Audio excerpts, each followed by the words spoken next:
Assalamualaikum warahmatullahi wabarakatuh. Waalaikumsalam warahmatullahi wabarakatuh. Sebelumnya terima kasih Bapak telah menyempatkan waktu buat saya wawancara. Mungkin di sini kebetulan saya mendapatkan tugas di calon guru pembimbing angkatan 6 di modul 3.1 tentang pengambilan keputusan dan nilai kebajikan.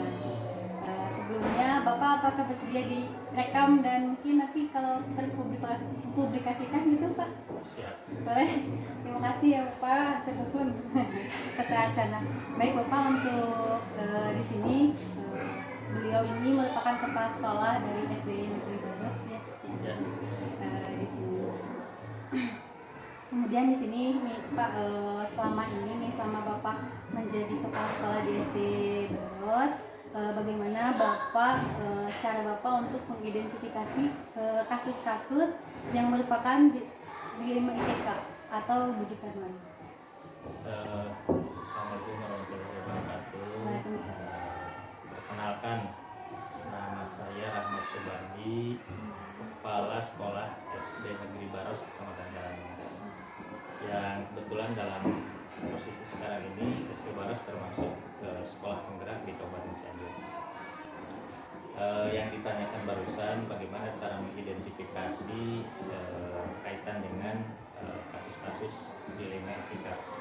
Kalau yang saya jalankan di sekolah itu memang banyak hal ya, artinya cara mengidentifikasinya karena saya sebagai kepala sekolah, pertama kalau terkait dengan guru tentunya ya kita setiap hari mengamati, memperhatikan kegiatan guru-guru kita dari mulai kelas 1 sampai kelas 6, bahkan guru-guru bidang studi. Kemudian juga dari aktivitas yang dilakukan, kita sedikitnya sering ngobrol ataupun mungkin kita sharing-sharing dengan rekan-rekan, maka dari situ biasanya teridentifikasi terkait dengan itu kegiatan guru ataupun kasus-kasus yang dialami guru. Kemudian sekarang yang tidak kalah pentingnya kasus yang dialami ya dalam proses pembelajaran atau terkait siswa. Nah, kami menjalin hubungan baik dengan wali kelas itu sudah jelas, dan kita di sekolah punya paguyuban kelas, artinya komunitas orang tua murid, yang dalam hal ini saya bisa akses langsung, artinya setiap hari saya pasti komunikasi dengan paling tidak dengan beberapa paguyuban atau perwakilan dari orang tua siswa. Nah, dari situ akan muncul masukan, kritik, saran, bahkan hal-hal yang terjadi atau kasus dikatakan kasus, nah itu bisa sampai ke informasinya ke saya melalui seperti itu. Jadi itu merupakan salah satu langkah untuk mengidentifikasi permasalahan terkait etika maupun di luar etika. Bagus sekali ya Pak ya, Masya Allah sekali. Jadi untuk mengidentifikasinya mungkin mengamati kegiatan guru maupun siswa mungkin ya, kemudian sharing session mungkinnya dengan guru-guru, kemudian ada komunitas, wah hebat sekali paguyuban orang tua ya, paguyuban kelas orang tua. Jadi kita bisa tahu, bisa mengetahui juga selain kerjasama di sekolah juga dengan orang tua mungkin ya. Hebat sekali ya Pak ya. Kemudian ada pertanyaan lagi nih Pak. Bagaimana nih Bapak cara menjalankan pengambilan keputusan di sekolah Bapak, terutama untuk kasus-kasus di mana ada dua kepentingan yang sama-sama benar atau sama-sama mengandung nilai kebajikan? Kalau bentrok itu. Selama ini memang pasti di lapangan itu terjadi hal seperti itu. Jadi dalam teorinya memang itu mungkin kita kadang-kadang susah untuk berbuat harus yang mana yang kita pilih. Tapi saya sendiri menjalankan hal tersebut kalau ada dua hal yang atau dua kasus yang memang secara nilai kebenaran mungkin dua-duanya benar gitu. Tetapi itu kan harus diselesaikan atau harus dituntaskan. Nah, saya membuat skala prioritas. Artinya dari dua kasus yang sama itu pasti ada prioritas yang lebih tinggi.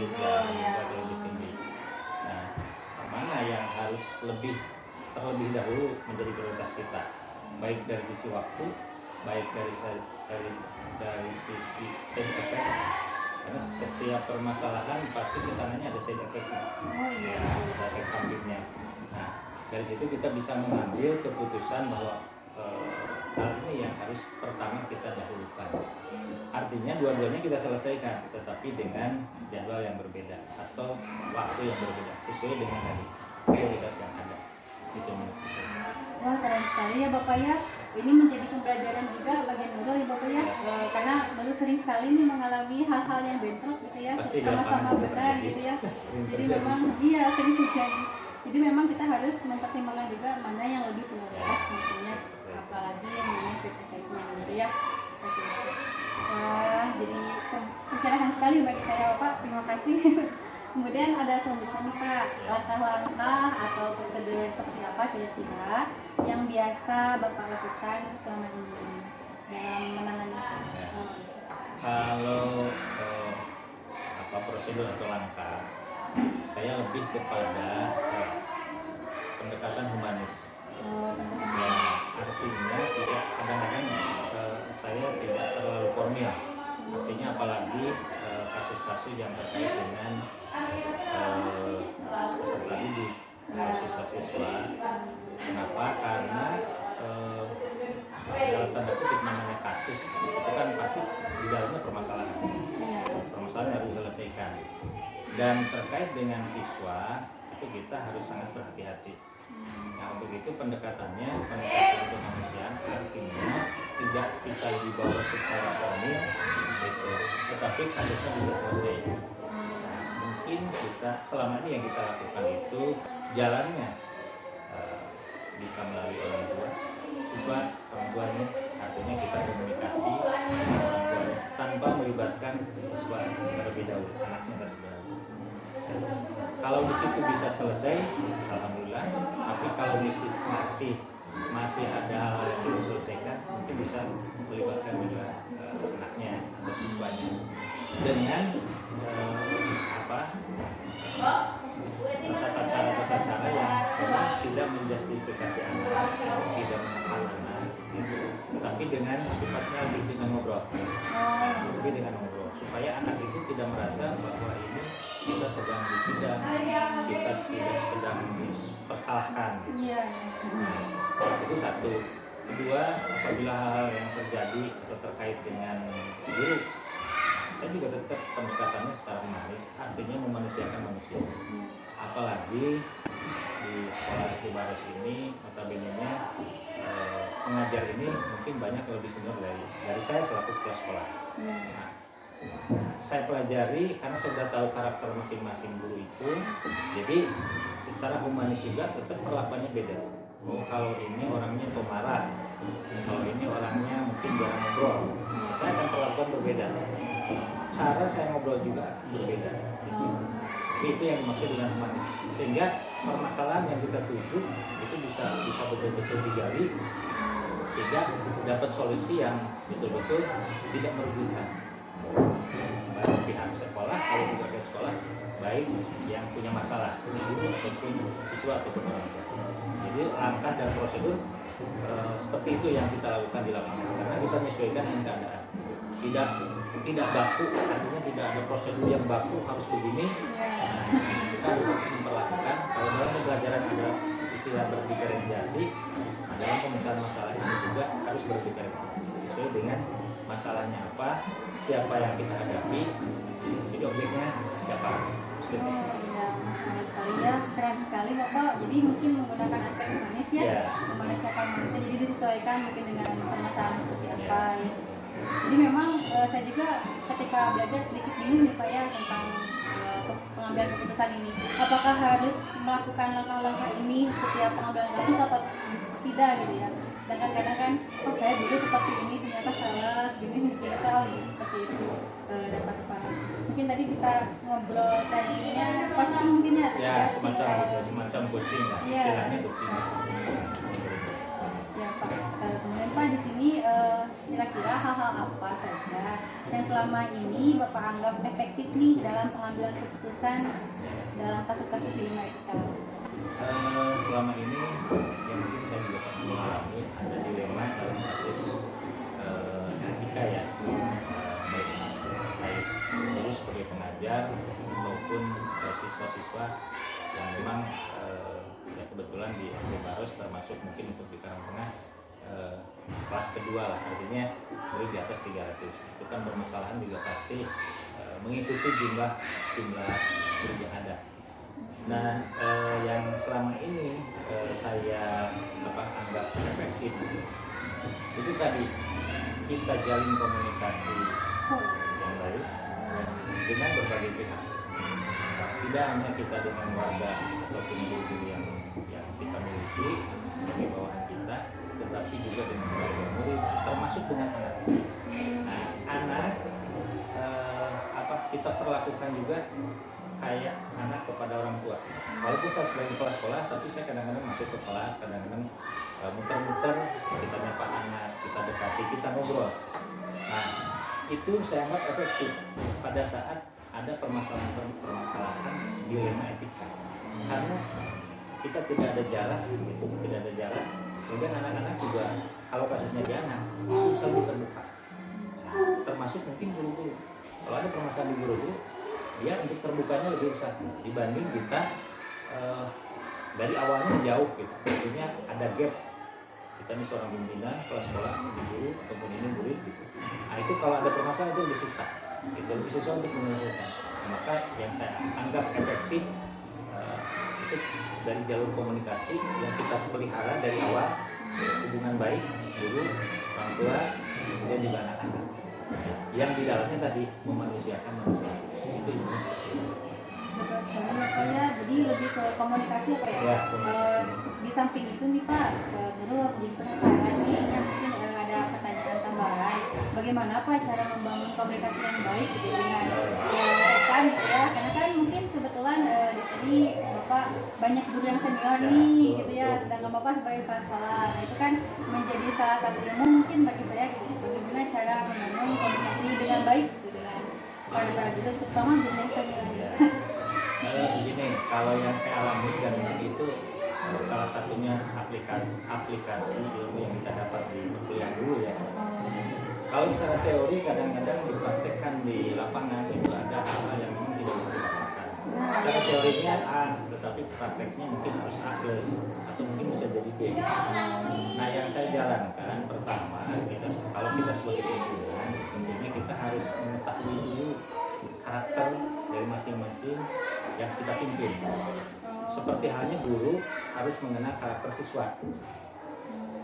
Mulai dari kalau guru harus mengetahui karakter siswa itu dari sifatnya, kebiasaannya, termasuk background orang tuanya, perekonomian orang tuanya, jarak antara sekolah dengan rumahnya. Kenapa harus tahu seperti itu? Karena dikala ada permasalahan kita sudah tahu, sering terlambat, ternyata rumahnya jauh, ekonominya lemah, dia tidak punya motor, untuk naik angkot dia tidak punya, ternyata jalan kaki. Itu kan kita kalau sudah tahu karakter seperti itu, kita bisa ambil keputusan, bisa efektif keputusan. Kalau terkait guru, saya lebih tadi setelah mengenai karakter, saya menjalin komunikasi yang efektif, yang baik, tanpa saya ada merasa bahwa saya ini pimpinan harus begini, harus hormat dan segala macam. Prinsip saya kalau ke yang lebih tua, lebih atas, gitu kan, lebih senior, bahkan dalam memanggil keseharian pun kalau ke ibu-ibu sekarang ke teh, kecil atau atas gitu. Kalau ke laki-laki, nah, dengan komunikasi seperti itu, saya merasakan tidak mengurangi hormat mereka ke kita. Mereka pun tetap bisa memposisikan bahwa ini dalam hal tugas sebagai pimpinan saya. Tetap saja ada rasa hormatnya keluar gitu, tanpa kita minta saya harus dipanggil bapak, harus dipanggil kepala sekolah atau apa. Nah, hilangkan hal seperti itu atau ego seperti itu, karena menurut saya itu justru akan membangun komunikasi yang tidak baik. Kemudian juga kita rutin mengadakan semacam rapat atau ngobrol-ngobrol bareng, sharing-sharing pendapat, itu lebih membangun secara keluarga. Jadi kita ciptakan dalam satu komunitas di sini kalau ciptakan komunitas yang kondusif melalui komunikasi yang berjalan dengan baik. Karena satu saja mampet, nanti ini akan timbul masalah, baik dari guru bidang studi ataupun guru kelas. Itu merupakan salah satu trik yang saya jalankan untuk membangun kebersamaan sehingga kita dalam hal membangun ini kan tidak bisa sendiri. Sepintar apapun kita tidak bisa diganti, karena ini harus tetap bekerja sama dan bersama-sama. Iya. Oh betul sekali ya Pak ya. Kadang baru juga bingung nih kalau misalnya jadi kepanitiaan atau apa gitu ya, kadang-kadang yang dipimpinnya itu saya sebenarnya suka segan gitu ya, takut terkesannya sok tahu atau menggurui atau bagaimana. Terima kasih Bapak, mungkin ilmunya bisa nanti dipertimbangkan, bisa saya terapkan juga tentunya nanti di sekolah saya. Kemudian ada lagi nih Pak, mungkin di sini kira-kira hal-hal apa saja nih yang selama ini yang menjadi tantangan dalam pengambilan keputusan pada kasus-kasus di lembaga tantangannya Pak? Dalam berbagai hal tantangan pasti ada. Ya, Ya, pasti sudah dipastikan ada. Nah, yang pernah kita alami, tantangan yang kita alami, kalau terutama terkait siswa di sekolah kami, bahwa tidak semua orang tua itu dari awal memang bisa bekerja sama ataupun mendukung secara penuh program sekolah. program sekolah, Betul terutama juga mendukung secara penuh anaknya sendiri. Artinya begini, betul-betul fokus, ada perhatian yang khusus gitu kan. Ada juga yang istilahnya orang tua hanya ya cuek lah kalau dibilangnya gitu, nyala kadarnya gitu. Nah itu menjadi kendala tersendiri, apa terutama dikala ada dilema etika seperti tadi. Karena tadi kan saya di awal bilang bahwa cara penyelesaian kasusnya saya kadang oleh orang tua gitu kan, sebelum ke anaknya orang tuanya dulu kita ajak ngobrol gitu. Nah kalau orang tuanya mempunyai masalah seperti tadi, mungkin dukungannya kurang, karakternya cuek gitu, atau mungkin ada juga yang pemarah gitu. Nah itu kan ada terkendala tersendiri, itu merupakan kendala. Sekarang kalau terkait guru-guru juga sama, karena manusia kan mempunyai karakter yang berbeda-beda. Nah tetap saja ada di satu ketika kita mengalami dilema, ya dilema dalam penyelesaian ini, dan itu saya anggap kendala. Tapi catatannya, sehebat apa kendala yang kita hadapi, apabila kita menghadapinya pertama dengan tenang, Iya betul, nah ini dengan hati dan pikiran yang bersih, ya, artinya tujuannya kita betul-betul ingin menyelesaikan permasalahan. Iya. Yang ketiga, tetap kita cari momentum, ya, momentum yang pas. Karena tanpa ini, mau teori apa yang diterapkan, momentumnya tidak pas, kita tidak menjalannya dengan hati, itu bullshit akan menyelesaikan dengan baik. Ya, betul. Seperti itu.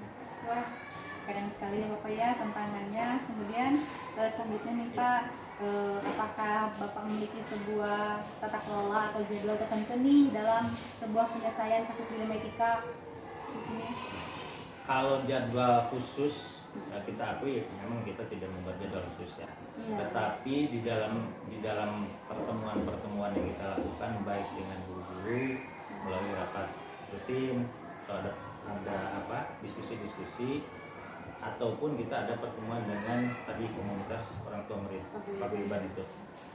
Nah di situ kita gali, kita eksplor, mungkin ada hal-hal yang bentuknya masukan, kritik dan segala macam, sehingga nanti akan kebayang bahwa di sini nih mungkin ada permasalahan atau ada kasus. Nah, kalau jadwal secara khusus memang tidak ada, kita jadwalkan disesuaikan ya Pak ya. Karena memang kasus kadang-kadang tidak setiap hari, tidak setiap minggu ya, tapi ada gitu, ada.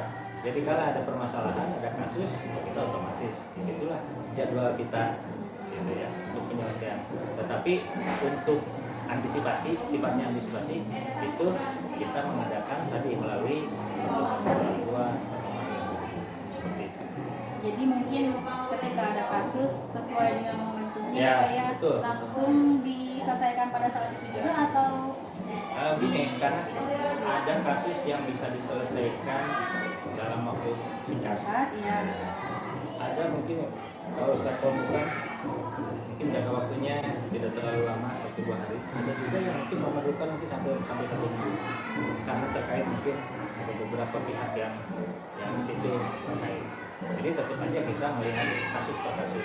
Jadi tidak bisa kasus ini dalam 1 jam selesai.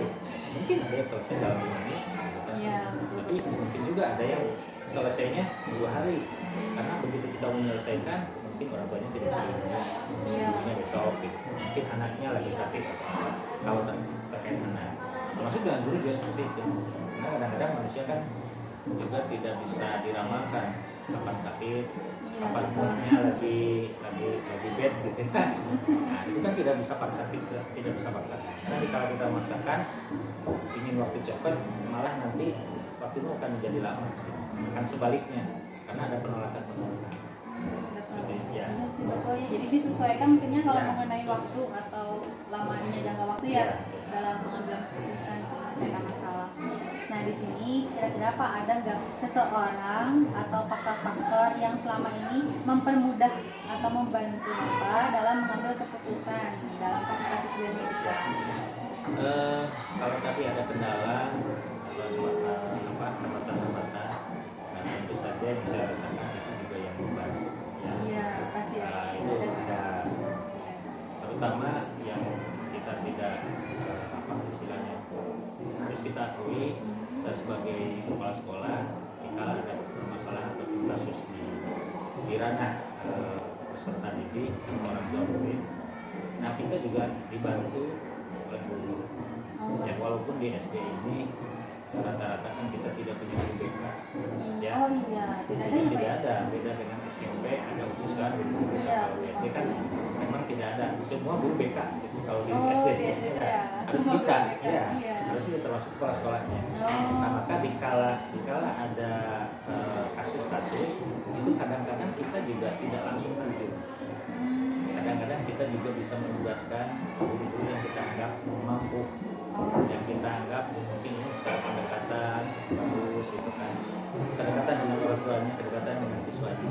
Jadi kita tidak serta merta langsung kita terjun, ini tangannya langsung oleh kepala sekolah gitu. Apalagi permasalahan dengan peserta didik, karena yang lebih tahu karakter dan segalanya itu kan gurunya, dan nah, kita membackup. Nah, dikala itu mungkin ada kesulitan atau tidak selesai dan macam, barulah kita disitu dengan laporan dari guru tersebut, nah kita baru turun untuk menyelesaikan. Mungkin seperti itu. Nah di samping itu juga ada seperti di sini kan ada komite ya. Komite, iya. Nah itu juga dalam hal tertentu itu membantu terutama kaitan dengan murid ya. Kalau langsung terkait siswa biasanya itu yang lebih dominan ke guru, tapi kalau sudah ranahnya dengan orang tua murid permasalahannya, nah komite itu sangat membantu. Termasuk saya juga kadang-kadang di dalam hal tersebut melibatkan atau dibantu oleh pengawas bina. Oh iya. Sebagai konsultan. Iya, Ya, sebagai konsultan. Karena di samping kita juga itu merupakan pembina kita, juga kan dengan banyak orang berpikir itu akan lebih banyak pemecahan-pemecahan atau masukan-masukan yang bisa kita rangkum. Nanti dari berbagai elemen itu kita masukkan bersama, kita bisa mengambil kesimpulannya, oh berarti ini yang harus kita lakukan. Keren sekali ya Pak ya, berarti di SD itu semuanya itu multi talenta ya, Bapak memimpin guru-guru yang sangat Ya, kalau di SD kan borongan sifatnya. Iya ya, borongan ya semuanya ya. Tapi banyak sekali ya alhamdulillah yang membantu, baik dari komite ya, teman-teman guru gitu ya, ataupun pengawas juga ya ikut memberikan solusi. Kemudian di sini yang terakhir nih Pak, Ya. tapi jangan jadi penutup ya. Dari semua hal yang telah disampaikan nih Pak, ada nggak pembelajaran yang Bapak petik dari pengalaman Bapak dalam mengambil keputusan di Genetika? Dari berbagai permasalahan yang hadir di sekolah, baik tadi kaitan dengan guru maupun siswa atau murid, itu pasti semuanya menjadi ilmu buat kita. Ya, menjadi ilmu karena kita bisa besar, kita bisa kuat itu karena kita sudah banyak mengalami permasalahan, guncangan-guncangan, kendala-kendala. Maka ada peribahasa, masalah itu bukan dihindari, tapi diselesaikan, dihadapi. Nah, itu ya ada satu itu.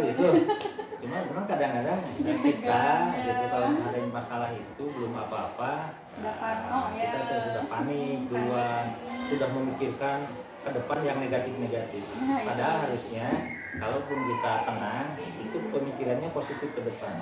Karena itu mungkin rumus alami ya. Kalau kita dalam segala sesuatu sudah berpikirnya positif ke depan, insya Allah itu akan lebih mudah untuk dalam menyelesaikan satu permasalahan apapun. Apapun Karena ya. kita pemikirannya sudah positif. Tapi kalau udah negatif thinking, nah itu akan memperumit penyelesaian. Iya, Ya, betul sih. masalah kita akan lebih pelik gitu. Iya, Belum benar, apa-apa karena kita dalam udah. sekali. Nah, itu pun Iya. kata kuncinya seperti itu. Jadi dari berbagai permasalahan, saya bisa simpulkan manfaat yang kita rasakan itu banyak, gitu, Iya. banyak. Terutama ya itu tadi kita akan lebih kuat, lebih kokoh, Iya, betul. karena sering ditempa gitu kan, bisa menyelesaikan permasalahan. Karena ya seperti tadi kita kan harus betul-betul kuat ya, karena kita menghadapi seperti sekolah ini dengan murid 345 dengan jumlah guru kurang lebih 19 orang, Iya. ditambah orang tua murid, itu kan setiap kepala kan beda-beda, Iya, betul punya sekali. permasalahan tersendiri ya. Nah maka kita harus kuat, cengkeramannya harus kuat. Ya salah satu kekuatan kita tadi pertama kerjasama dibangun, komunikasi tercipta dengan baik. Terus kita dalam penyelesaian masalah betul-betul bijak. Iya, betul. Sehingga permasalahan selesai. Kita kan ada gambaran dari permasalahan sebelumnya. Oh kalau permasalahan begini di depan, itu kan pernah kita menghadapi. Oh begini nih caranya. Nah itu kita akan kalau pohon itu akan lebih tinggi dan lebih kokoh. Anginnya sebesar apapun kita tidak akan tumbang. Ya. Jadi semangat kita dulu. Apalagi sekarang kita di sekolah penggerak ya. Iya. Sekolah penggerak mungkin tuntutannya berbeda. Iya. Sekolahnya tetap sekolah SD Baros. Yang notabene sekolah penggerak itu kan tidak melihat sekolah sarananya seperti apa, bangunnya bagus atau tidak, pintu atau tidak. Tetapi bagaimana di sekolah itu komunitasnya, terutama kepala sekolahnya, guru-gurunya bisa menggerakkan. Oh, seperti itu. Ya, seperti halnya guru-guru penggerak. Iya. Kan judulnya penggerak. Iya. Berarti harus bisa gerak secara pribadi, bisa menggerakkan rekannya kanan kiri, bahkan bisa menggerakkan komunitas yang lebih besar lagi. Wah, Itu menarik tujuan penggerak sekali. seperti itu. Keren, Ya. Pak. Iya, betul-betul sekali. Bapak jadi tertarik nih, ada hal tertarik nih Ya, tadi benar. dari pernyataan Bapak ini nih dalam tadi itu apa dalam pembelajaran ya. Ya. Itu kan dalam apa menangani kasus nih, ketika dapat kasus nih ya Pak, kan kadang kita tuh panik duluan ya, Ya, betul. kaget, takut gitu ya, banyak lah ya nano-nano rasanya. Ya.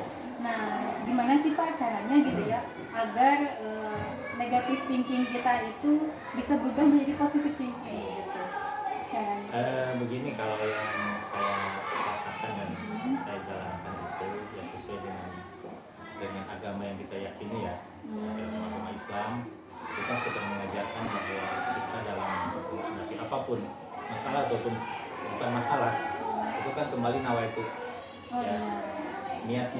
Iya, niatnya betul. gitu ya. Jadi dikala kita mendapatkan laporan ini ada masalah ini gitu kan, ya kita kan pasti kita dengarkan, kita cermati gitu. Nah, kita kembalikan ke diri kita. Pertama kita harus bisa bersikap tenang. Kuncinya tenang dulu. Tenang. Gimana? Saya kan orangnya panikan. Iya, betul sekali. Ini supaya tenang. Paling tidak, ini rumus perempuan. Sebelum apa-apa kita minum dulu, tarik nafas, ya keluar nafas, kita minum air putih, ya minum dulu. Supaya apa ya, aliran-aliran ini tuh, itu kan membuat tenang. Kedua, supaya kita tenang, tadi jangan memikirkan dulu yang ke depan, terutama yang kalau begini pasti begini. Ya, gitu Nah, Pak. itu menambah kepanikan. Beban ya. Menambah kepanikan. Jadi anggap saja permasalahan yang kita hadapi di luar musik itu biasa. Jadi kita ringankan saja gitu. Dalam pikiran kita itu permasalahan biasa. Jangan sampai masalahnya ini berat nih, nanti sana kemari gitu efeknya. Nah kalau kita sudah belum udah berpikirnya ke sana, nah itu belum apa-apa, kita kadang-kadang sudah kalah duluan. secara mental kita kalah gitu. Tapi kalau tadi ya niatnya kita ada masalah harus dihadapi, harus diselesaikan. Nah itu Bismillah, yuk kita selesaikan. Ini kan masalah biasa aja. Insya Allah itu akan memperlancar kita dalam menyelesaikan satu permasalahan apapun, ya apapun, baik permasalahan dalam kelas, kalau sebagai kepala sekolah permasalahan dengan guru-guru, atau mungkin dengan lingkungan sekalipun. Karena tidak dipungkiri di SD Baros di sini yang saya alami terjadi kan permasalahan yang mungkin cukup berat kalau menurut penilaian dari luar. Ada stempel, ada paradigma bahwa SD Baros itu dulu sampai dibilangnya begini gitu. Dibandingkan kita kan bilang begitu karena perbandingan di depan ya, di sekolah lain gitu. Kalau sana begini, ini begini. Stempelnya kan sudah buruk. Itu kan permasalahan itu tidak bisa diselesaikan dalam 1-2 hari. Iya betul. Nah, gimana kita cara menghadapi itu? Ya tadi pertama kita tenangkan dulu sehingga dengan tenang kita bisa berpikir jernih. Baru setelah kita bisa berpikir jernih, kita kan bisa menentukan oh kita harus ini dulu terus. Nah, baru nanti kita bersama-sama membahas itu dan kita jalankan. Ya alhamdulillah. Nah, ini bukan promosi tetapi mungkin yang kita alami dan kita rasakan bersama di sini. Ya secara perlahan ini mulai berubah. Sehingga di program saya ini yang ada di sini itu ada program mengubah jempol. Mengubah jempol. Dari begini, pantesan dari itu saya tuh. Begini. Iya. Mengubah jempol ini apa program maksudnya? Sepertinya sepele. Kalau judul seperti sepele, tapi kalau kita maknai itu dalam. Iya betul. Ya dari begini bisa jadi begini. Wah, susah banget ya kalau itu kan PR yang cukup besar. Iya betul sekali. Dan ini tidak bisa diselesaikan secara sendiri oleh kepala sekolah atau guru. Ya kita tetap harus bersama-sama. Semuanya ya. Semua komponen yang ada di sini harus bekerja sama. Ini alhamdulillah. Ada perubahannya, masya Allah sekali. Wah hebat sekali. Ini Bapak ada satu pertanyaan yang bikin saya bingung sebetulnya di modul ini tuh. Jadi ada pertanyaan, apakah Anda bersedia dipublikasikan tentang cara atau saya mengambil keputusan gitu. Nah di situ saya bingung, ada dilema tersendiri gitu ya. Saya nggak suka kalau dipublikasikan seperti itu ya. Tapi kan kalau menurut Bapak nih sebelum karena saya bingung gitu ya. Menurut Bapak nih kalau misalnya dalam pengambilan keputusan suatu kasus dilema etika itu kalau dipublikasikan bisa dia nggak kira-kira Pak? Begini, kalau saya jawabannya bisa iya bisa tidak. Iya Pak ya. Bilang iya itu kalau untuk nantinya motivasi ya, untuk bisa menjadikan orang itu termotivasi dengan keputusan yang kita ambil, oke, bilangnya ya. Silahkan dipublikasikan gitu. Supaya orang juga bisa mencontoh. Mungkin ada kasus yang sama atau mirip-mirip, nah itu kan bisa dengan publikasi orang bisa tahu. Nah, kita bilang tidak karena ada hal-hal yang memang juga off the record. Artinya permasalahannya di sekitar kita. Iya betul. Ya, betul. nah itu kita tidak boleh publikasikan karena mungkin terkait nantinya nama baik seseorang atau mungkin kepribadian seseorang. Maka saya jawabnya dalam hal itu bisa iya, bisa juga tidak. Iya, saya juga bingung. Itu seperti itu. Jadi tidak semua kita bisa publikasikan. Tergantung kasusnya, tergantung kepentingannya untuk apa. Kalau kepentingannya untuk edukasi, untuk memotivasi, tanpa disitunya ada mencoba nanti mempublikasikan pribadi seorang atau gimana, itu ya. Tapi kalau untuk tugas ini nggak apa-apa kan? Kalau ini kan untuk edukasi ya. Iya. Nah, sekalian juga istilahnya kan apalagi kita di SD Baru kan sekarang sekolah penggerak. Iya. Nah, kita juga bisa sekaligus mengungkapkan atau mempublikasikan bahwa ini loh kebijakan-kebijakan yang kita ambil dalam ada tugas-tugas di SD kita di sekolah kita. Keren banget ya teman-teman semuanya juga, ternyata di SD Baru sudah menjadi sekolah penggerak. Kayak juga saya juga pengen sekolah saya jadi sekolah penggerak. Amin ya Allah. Terima kasih Bapak atas waktunya. Ya Allah, banyak sekali ilmu yang Nurul ambil gitu ya dari Bapak. Terlepas dari tuntunan, mungkinnya bimbingan dari pertanyaan di modul, tapi banyak sekali ilmu yang saya dapatkan. Mungkin bisa jadi pembelajaran bisa ke depan. Terima kasih Bapak atas waktunya. Mohon maaf. Ya mudah-mudahan ini juga bermanfaat jadi ilmu buat semuanya. Sangat bermanfaat sekali. Dan bermanfaat juga untuk semuanya ya. Terima kasih Bapak, terima kasih teman-teman. Assalamualaikum warahmatullahi wabarakatuh.